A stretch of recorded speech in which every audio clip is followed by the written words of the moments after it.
The original script for Mysterious Island was merely how to survive on a desert island. It was a wonderful Jules Verne story to read, but it was definitely dated.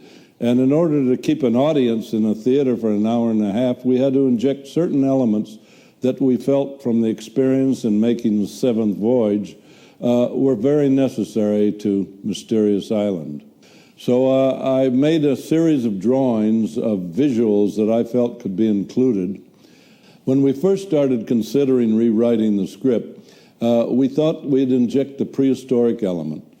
We were going to have the island with many dinosaurs and a prehistoric concept, some of which is still in the picture, only modified. When Cy Enfield came on the picture, we decided that through many conferences that it would be better to bring it up to date and not use the prehistoric concept. So we used the concept of Captain Nemo devising the means of growing wheat 10 feet high and enlarging the crab to account for all these strange creatures on the island. So there's a little mixture of 2 or 3 scripts which ended up in the final picture. In the preliminary stages of the visual effects, I devised a man-eating plant, which was later cut out of the film. It could have been quite a dramatic sequence, and one day I'd hoped to use it in another picture, but it never seemed to get on the screen. When we first decided to look for locations, we thought of the Caribbean because of the palm trees and the wonderful islands that are around there. So Charles sent me on a location hunting spree to examine the possibilities of Tobago, of Trinidad, and the various islands that surround Cuba. To make things much more convenient for shooting, we ended up shooting in Spain. We used the same beach that we had used in the Seventh Voyage of Sinbad and many of the other locations, combined, of course, with matte paintings and double printing and that type of thing. One of the big problems, of course, in the story itself was the escape in the balloon from the Civil War period. And in order to accomplish that, we had to use a great many traveling mats.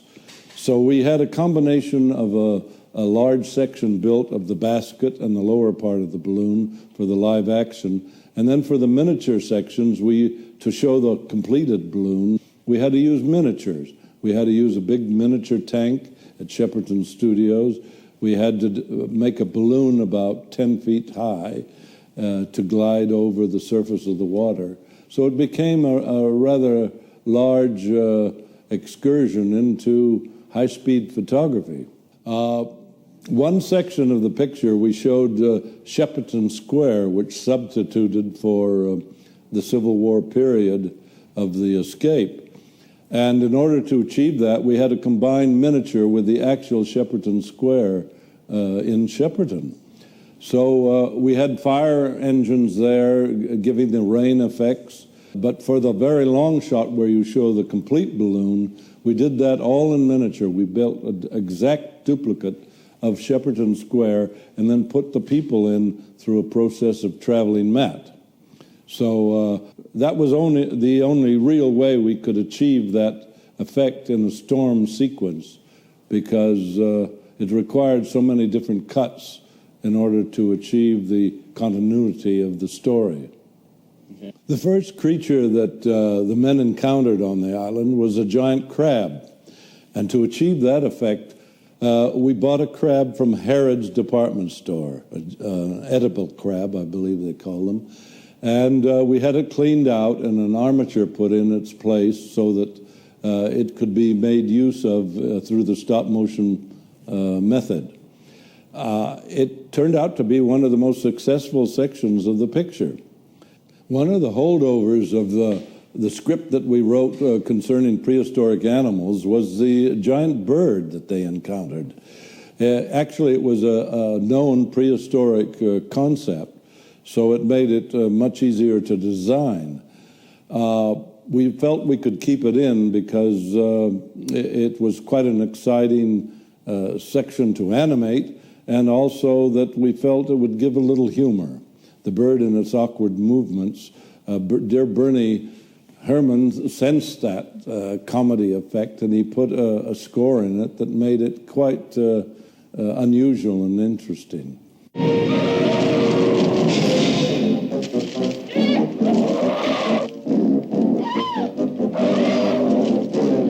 I designed the original version of the Nautilus for this particular production.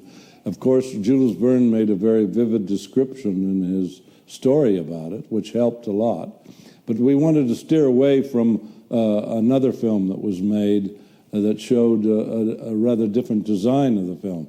So we had to make it practical from what the submarine was supposed to have done in the previous film, and still get away from the design of the submarine that was well known by that time.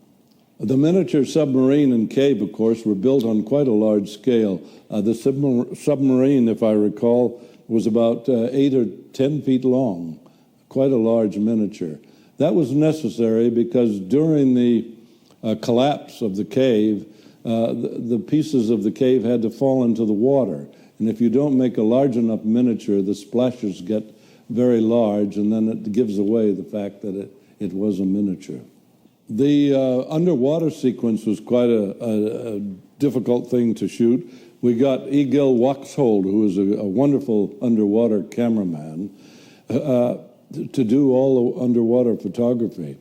We built the sets in Benidorm and sunk them in the bay there. And then, of course, Gil photographed them underwater. It was quite a lengthy thing to do, but it was done as a second unit operation. I think it was most effective in some of the long shots where we wanted to show the sunken continent of Atlantis, or Lemuria, whatever you want to call it. That had to be done in miniature, and then we had to put the people in a form of traveling mat. But we wanted to keep that prehistoric concept of the sunken city on the island in order to keep the picture interesting and on a sort of a fantasy plane. We had a cephalopod in the picture underwater with a great circular shell, which again was a hangover of a prehistoric nautilus.